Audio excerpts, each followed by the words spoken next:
Hello, everyone. Good morning, good afternoon, or good evening to you listening to us today. You're logged into an hour with Nangla, which is a platform that celebrates heroes and heroines working endlessly towards ending and preventing or responding to gender based violence in the African continent at large. Today with us, we have Mr. Fuambu George, who is joining us from Cameroon, and I would allow him to introduce yourself. So over to you, Mr. George. Thank you and greetings to everyone. I'm Fuambu George, as you just said. I'm a senior social worker and I'm working with the Divisional Delegation of Women's Empowerment and Family for Mezam. Thank you. Yeah, great. So for those who are listening to you for the first time or maybe out of Cameroon, so where would you say Mezam is?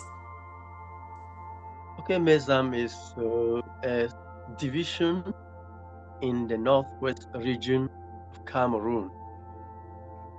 Great. It's headquartered Bamen. Awesome. Nice. So, digging right into the actual discussion for today, very often it's very difficult to find men in this area of work, especially on GBV, working in the area of GBV, gender-based violence prevention and response. So, would you like to share with us what is it that motivated you to get into this area of work and how has it been like for you generally? Oh, first of all, I am a he for she activist. Wow. He activist and I stand for women to for their situations to be improved. Considering the fact that as a social worker trained, but to a later extent, I find myself in the calling, in the vocation, and of all is to redress the social inequalities that we face on a daily basis. And we can imagine that the women are a greater victim when it comes to social, when it comes to uh, the gender-based violence. Great. Great. I like to hear this. It's quite interesting. And I like that you're not just an ordinary activist. You're a he for she, not just a he for she, but a trained one at that. And an individual who's also very committed and very passionate. I'm super excited having you today as the very first male on this program who champions the rights for women and girls. So looking forward, we would be having a few other men coming on, but you're the first man on this program as of Wow. this edition. So, yeah, I understand that you've been, for how long have you been in this area of work, Mr. George? Oh, this is about my 25th year. Yes, exactly 25 years in uh, community social work. I had toiled in the same field in Boyo Division and in Bui Division, and now I'm continuing in Mezam Division. That's a lot of work there. So what has been the work like? What are some of the interventions which you've put in place to prevent, also to mitigate the prevalence of gender-based violence so far across all of these divisions where you've been working for the last 20 plus years? Oh, permit me say one of the major causes of violence is the inequality of the woman to measure with the man. The first is the woman is not economically highly empowered relative to the tradition of the people, the customs of the people. They prefer the boys to go to school while women at their tender age are given in for marriages. And you see, while in marriages, they find difficulties because they are not, first of all, learned, they are unable to generate income. So they in all along would depend on the man until there is a push given to them to lead them acquire an ability to create wealth. Then there they are proving some level of empowerment. That made me say all these divisions where I've gone through the Ministry of Women's Empowerment and the Family, we have implanted women's empowerment centers. And these women's empowerment centers give special privileges to young girls to acquire skills in how to generate income, I mean, in all spheres. So just permit me to say in Boyo Division, there are about 4 women empowerment centers. In Bui Division, they have 3 women empowerment centers. And here in Mezam Division, we have 4 women empowerment centers. And in collaboration with all other stakeholders, we have been putting good smiles on, victims of GBV and many other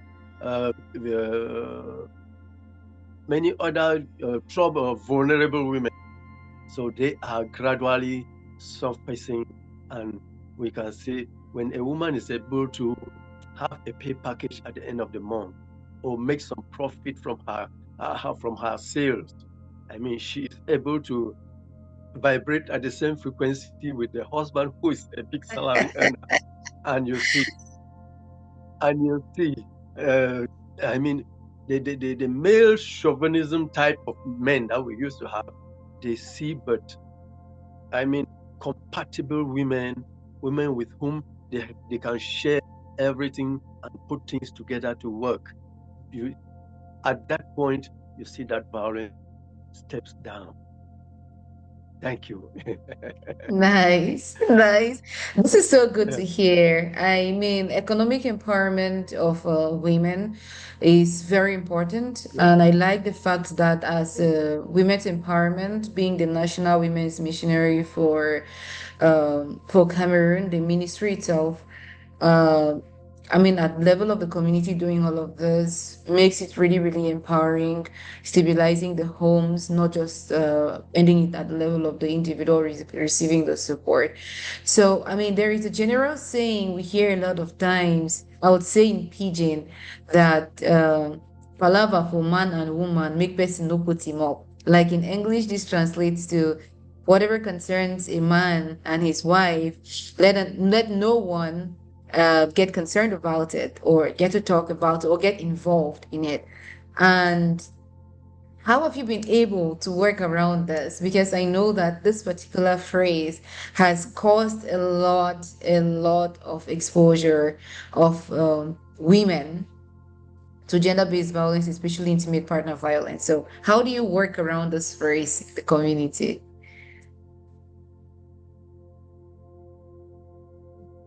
Now that balance ties with the let me say the archaic traditions or customs that people apply.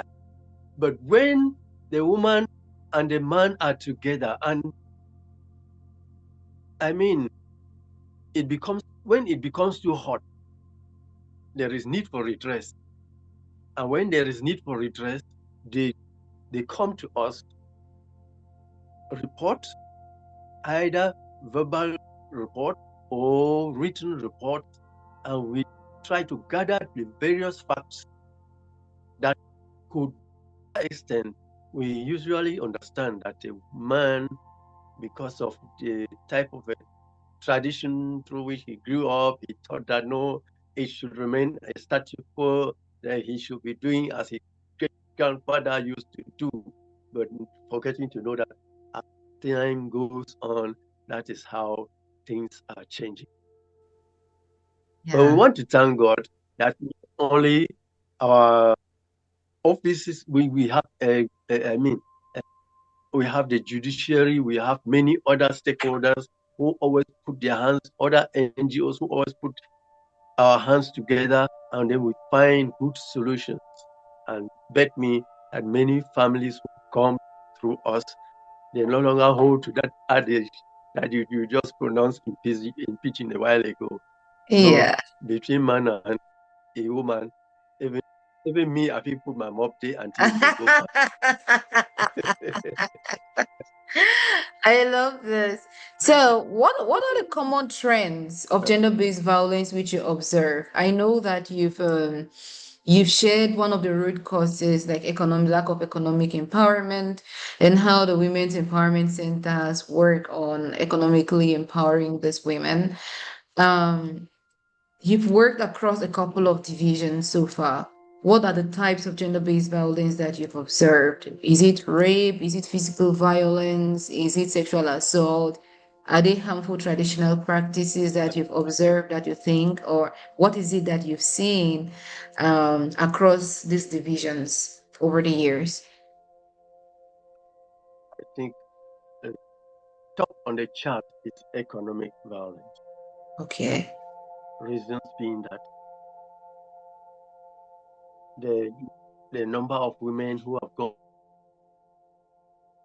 nowadays it is increasing. But our mothers didn't go to school, and some of our fathers barely reached standard 2 in those days.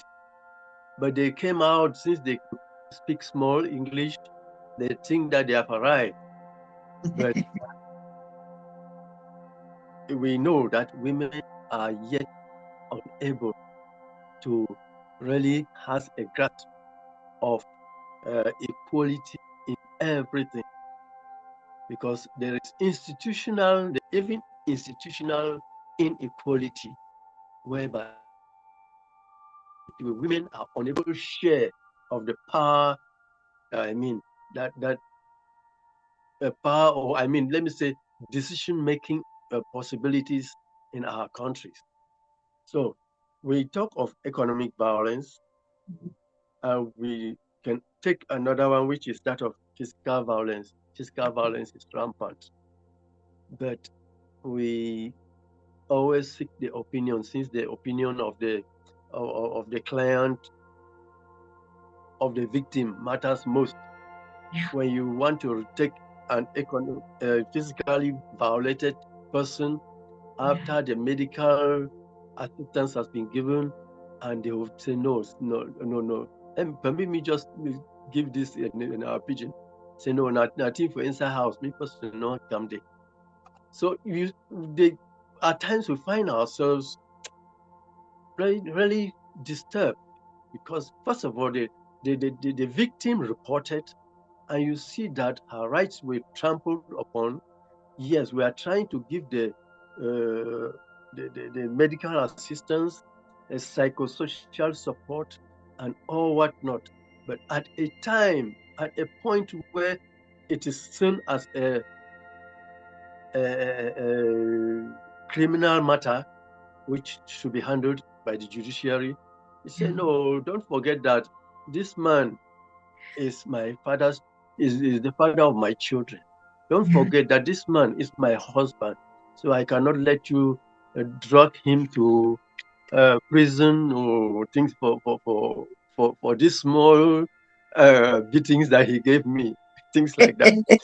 Then another point is that of sexual violence. Yeah. It is really rampant.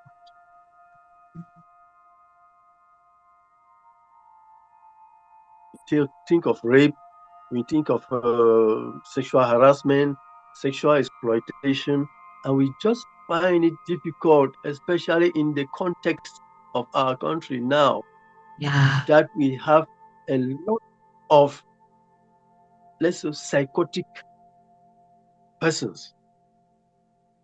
Why do I term it that way? Because a majority are drug addicts. Mhm. Those Yeah. who, permit me say, I mean, because of the crisis, they think they can fortify themselves either through this drug or that drug. And you see, instead of them acting just as such to the crisis they are acting, but it spills down to even their family members, their wives, and their children in the homes. So sexual violence is rampant. Just I remember a case that we handled concerning rape while I was still in Bui. Sorry. At the beginning of the crisis, within a short time, we made a survey and we realized that of the 25 cases of rape that we identified, only 5 would accept that the case should go forward, and all the rest, one, those to whom the cases were reported, we were threatened by perpetrators, and others even decided to flee away. If we are to add again the other type of violence that are really acute here, we have social and cultural violence. You know, our states, the laws the laws were not coined to suit the man as same as the woman. So unfortunately, at that level, we find some injustices which are still prevailing. And that is why we cry alongside other NGOs that these laws should be readjusted to suit the days of today. Well, I think, permit me say, the fact that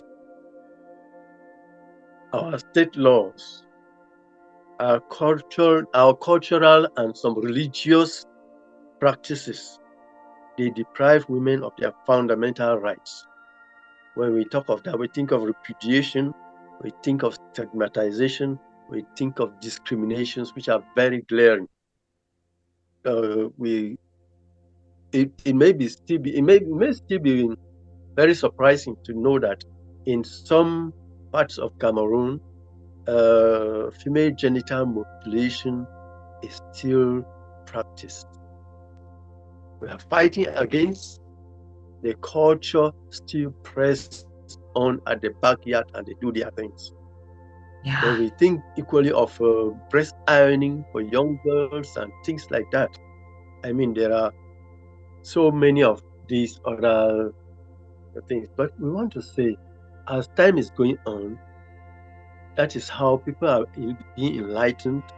Perpetrators who must have been doing so because of one reason or the other, some are being brought to book by the law, while some decide to adopt some behavioral changes to see that life goes on.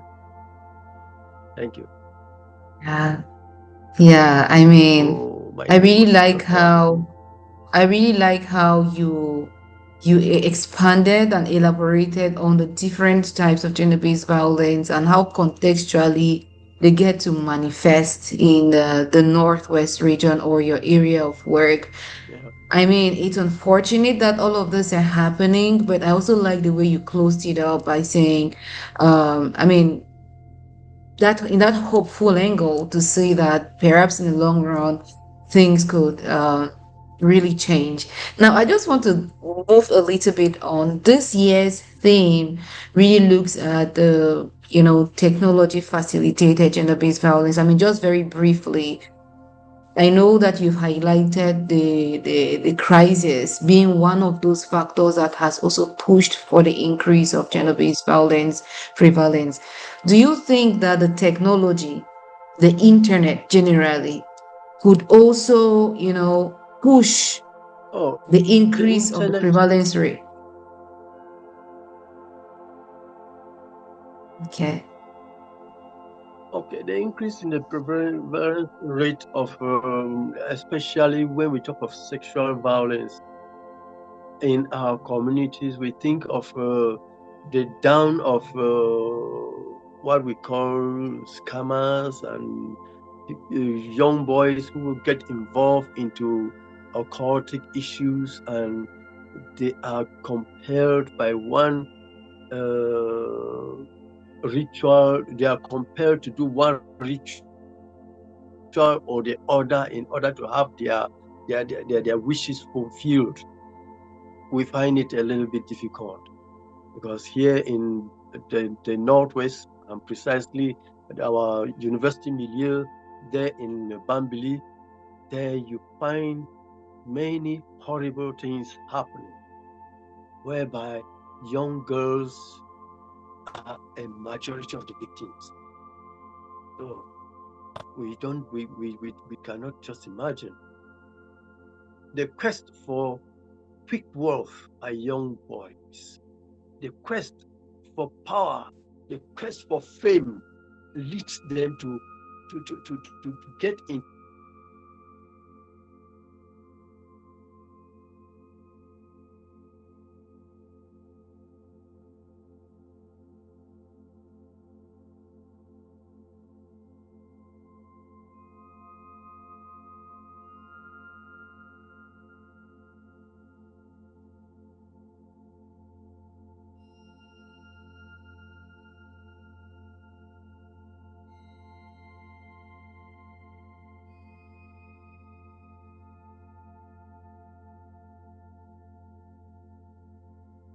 Let's go. Yeah. Yeah, I was talking about the case of the university milieu there in Bambili. There are so many, unacceptable violence that is going on there. And it's perpetrated on young girls. And you can imagine the young girls being falling prey in the hands of young boys on a daily basis. But when we want to ask, what is the major cause? The first of the causes is that the young boys getting involved in occult societies, and with all such involvement, to do what? To have fame, to have brand new good cars. To be rich and things like that. So they are given some certain conditions that you must do these rituals in your community before you are able to have access to this. And for that, it is horrible. When you listen on the daily news, you hear of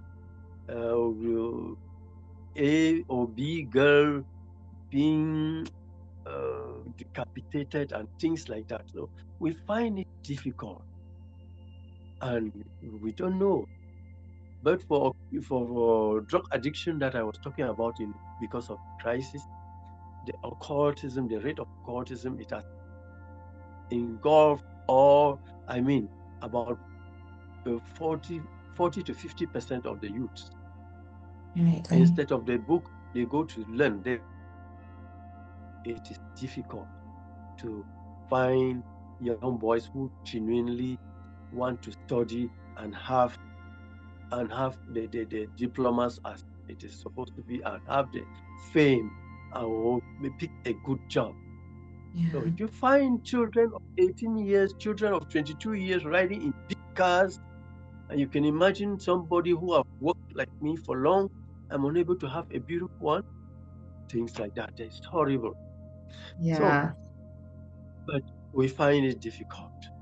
Okay. And we That's pray a that there should be a change. There should be a change. If Yeah. our young girls are enlightened on what the stakes are, because with the situation here, you see that every young girl seems to be an endangered species, because everything that happens along the environment around her endangers her life. Yeah. It's true. Unfortunately, Then, if you will permit me, Yes, please go on. Please yeah, carry on. if you will permit me to talk of some challenges, we have been handling some cases. Yeah. But the challenges of the fact that we are unable to get to, we are unable to do home visits as we used to do before. When we used to do home visits, you get the concrete facts the raw facts, even from the neighborhood, and then you come and finalize the cases. But now it is we no longer do home visits for fear of the unknown. You don't know the next step, what will befall you. And worst of all, you see perpetrators when they come to meet us, and when we tell them what's supposed to be done, some even step out and hand your contacts for you to be threatened and even for you to be followed up. So we find it very, very difficult. We find it difficult. And another point is that of social work in Cameroon. I can say the social policy is barely creeping.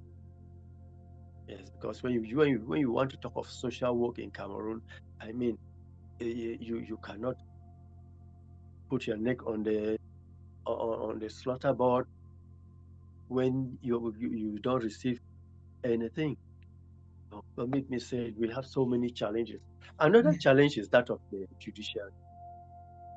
Yeah. When you have a case and you handle and you see that it is worth being forwarded to the judiciary, when the case reaches the judiciary, you will only find the victim coming back to you that the judiciary is for the rich because she's unable to afford the fees that to handle one or this or that task. But we want to thank God for some non-governmental organizations. I think of the Federation of the Cameroon Female Lawyers, and I think of our LEP and others who put hands together in at times and handle cases of some vulnerable uh, victims and give hope to them. So permit me end here for now. Yeah, yeah. I mean, you're very correct. FIDA has been working in this angle pro bono for a very long period of time. The Federation of Female Lawyers you just highlighted in Cameroon. And I feel like in other countries, even East and West Africa, they intervene as well. They have the different associations in each of those countries. And the work they do cannot be minimized, but just being Yeah. appreciated. And we really hope they keep holding on strong to, I mean, champion this fight from their own end. It's really, really unfortunate that these things are happening, but we really hope that the work we are all putting in can yield fruit in the nearest future. Now, that takes me to Yeah. want to find out what is your targeted population as um, I don't know, as a regional delegation, as divisional delegations, who do you people target with your services? Because I feel like a lot of people miss out on the fact that when you say women's empowerment and the family, a lot of people feel like it is just about women. You people are there to talk about women's concern, but the family component is missed out. So with your services, who do you target? Do you at some point bring traditional leaders, religious leaders? Do you do what do you do? Like who do you interact with on a daily basis? Oh, thank you for bringing in this question. You can imagine that on our own we will not be able to go this far. We have other NGOs with whom we work. We have the the um, the faith-based groups and their leaders with whom we work. We have uh, the administration. Then we have some sister ministries. Then equally we have the judiciary. In all, we always put our hands together when it comes to the work to be done.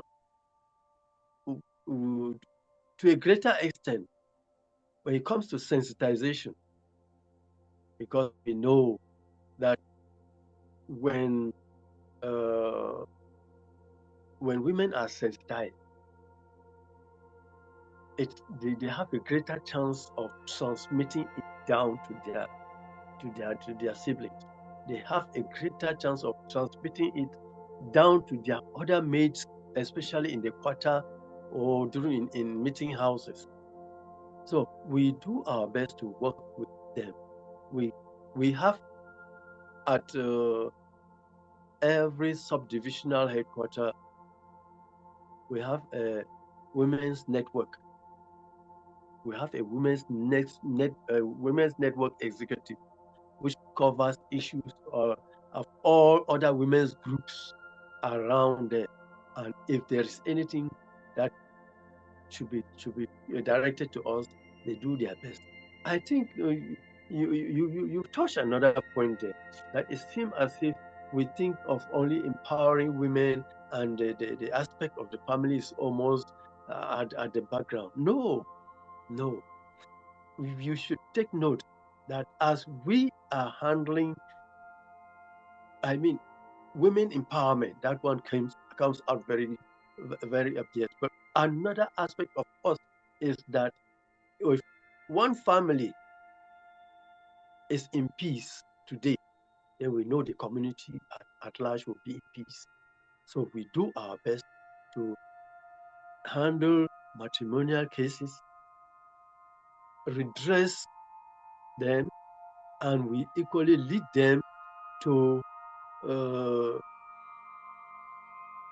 lead the vulnerable members or vulnerable families or families in distress to have special assistance to enable the empowerment of some of their members. There's another point again being that of the children. The Okay. children are, I mean, we know as what said that without a child you will not have man tomorrow. That's it. And when you have a girl, you know that this girl is the mother of tomorrow.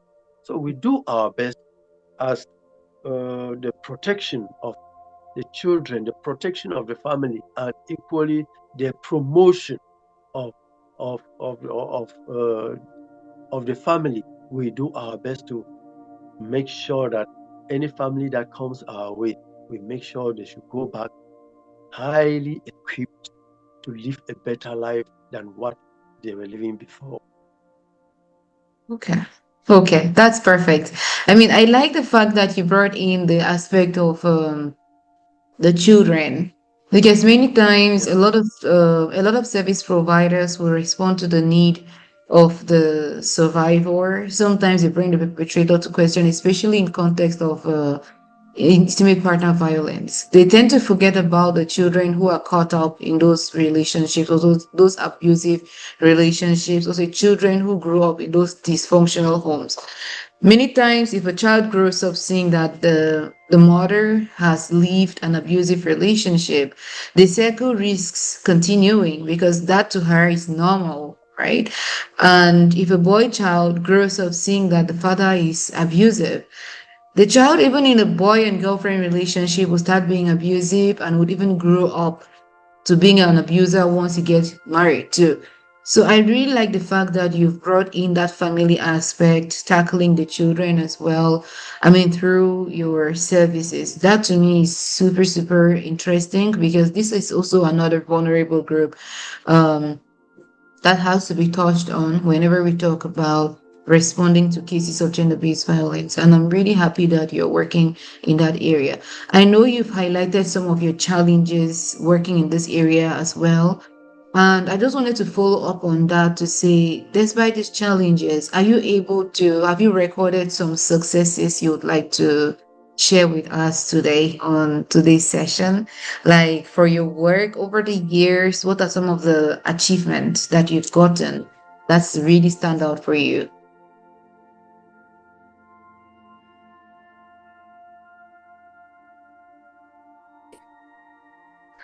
Okay, so thank you so Yeah. much for sharing this level of information. I know that you've had a couple of challenges implementing all of these activities, which you already highlighted, or I mean, putting in place all of these response mechanisms and prevention mechanisms. I'll just be interested again to know what are some success stories you would have to share with us today, or what are some of those key achievements that you've gotten over those 2 decades and plus of work you've been putting in place over.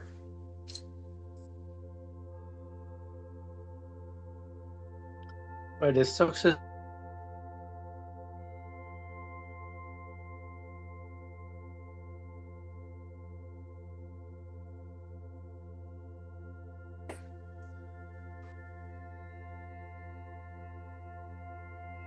say Yeah, the success story that I can say I am always overwhelmed with it is that all our clients that enter our services, they always go home with a smile on their faces. For those who come depressed by the sort of chauvinism men at the end, the men go home even crushed than the victim because when they are redressed, when they are counseled, when they are brought to book, they then gradually understand and reason. But some, since they are influenced by other things like drugs and what or whatnot, they still go on and continue to do that. But I want to say a majority of our clients, they come work with us, and when they go home they are smiling. We want to thank God that we have uh, the CPEC, that's the CBC Baptist social workers. We have the Ministry of Social Affairs and all other uh, partners with whom we liaise together. We bring good tidings, permit me say so, to all our clients. So we are praying that in the nearest uh, future, let every man, every woman know that equity must be for all.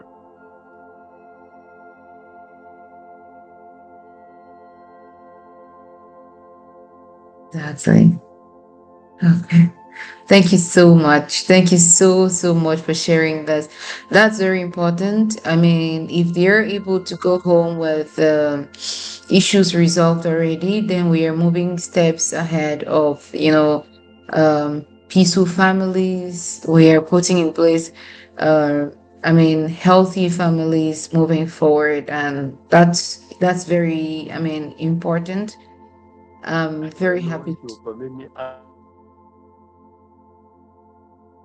Yes, yes, you can go ahead, please. yeah, with the most recent ones that we are working on with doctors of the world through the women's empowerment centers. We are handling uh, gender based violence victims who found themselves in such situation because of deprivation of resources. So Yeah, we had last year, I think 24 young girls were trained and highly equipped with good startups to begin, I mean, generating income. And I want to tell you that more than 80% of them are succeeding. And now, this Wednesday, we are graduating another set of nine, uh, nine of such girls in Mezam. So they have been trained by the four women empowerment centers, and the great. doctors of the world are equipping them with good startups. At least you need to interview one of them and know how how happy they are, how happy they are for, I mean, to be able to springboard from nowhere and will find themselves somewhere able to generate income. And when that is on a daily basis, I think the violence coming, it may be coming from the husband or coming from a boyfriend or coming from a parent, the violence must die down. Thank you very much. Right. I'm so happy. This is good. This is good. And I mean, I really do Yeah, appreciate your team and the partners you're working with. This is good work done, impacting people and changing lives. yeah. Oh my God. Converting people from survivors to, much more empowered persons. This is really good. And God bless you all for the good work you're doing.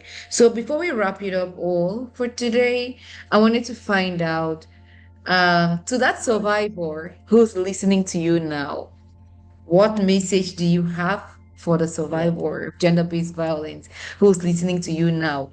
And to other stakeholders or policymakers who are listening to you, what do you have to say to them before we wrap up for today?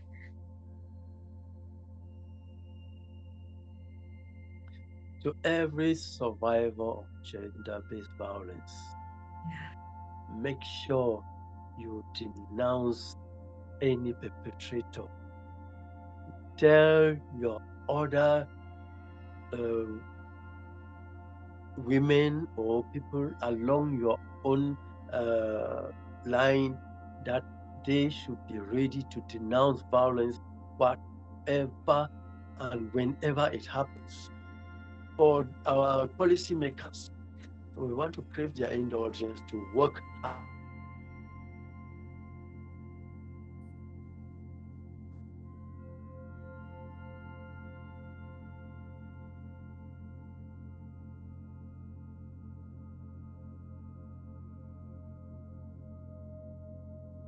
Okay. yeah, yeah, to the policymakers in our country. I repeat that they should redress our laws. They should be favorable to the women equally. Then when we want to think of our religious authorities, Yeah. we notice that if you want to think, look at or in the Islam, you don't find an imam who is a woman. And on the other side, in the Catholic mission, you have never seen a reverend sister. Or let me say, we always have reverend fathers who preside on the mass and things like that. We only see some small changes that are in the Presbyterian church where they have pastors who are ladies. But we want to say what a man can do, a woman can do. But we want to say let complementarity be the watchword all through, such that is pleasant to both men and women, and they should see that it's a place for all. That made me end here. Thank you. Thank you so much. Thank you so much for that powerful closure. Like, let Thank you very much. complementarity shine through every other thing that we get to do.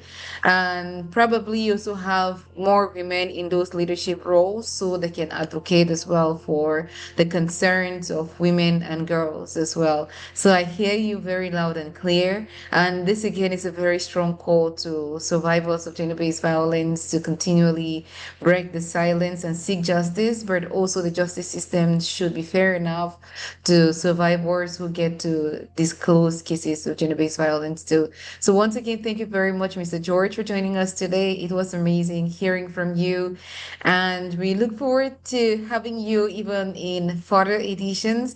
I don't know, do you have any last words before we call it a wrap?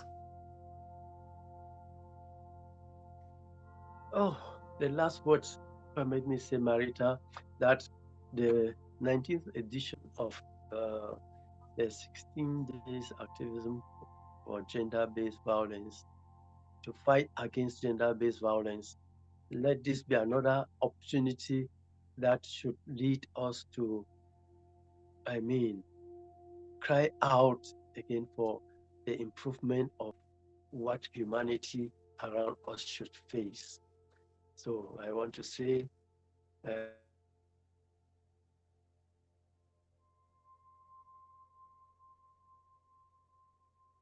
if you are a woman, you should be one who fights violence by denouncing the perpetrators. Thank you very much. Thank you very much. The core remains for us to denounce perpetrators. Ending gender based violence is everyone's business, even if it means denouncing the act itself or raising your voice or telling a story or the disclosing incidents with the consent of survivors, or referring survivors to competent service providers. Once again, thank you very much. If you tuned in and you followed up until this hour, I've been Marita Nankeng, and our guest for today has been Mr. George Zofoa Fuambu. Thank you so much for being here, and we look forward to having you join us in our subsequent sessions. Thank you very much, and it's a bye bye from our end.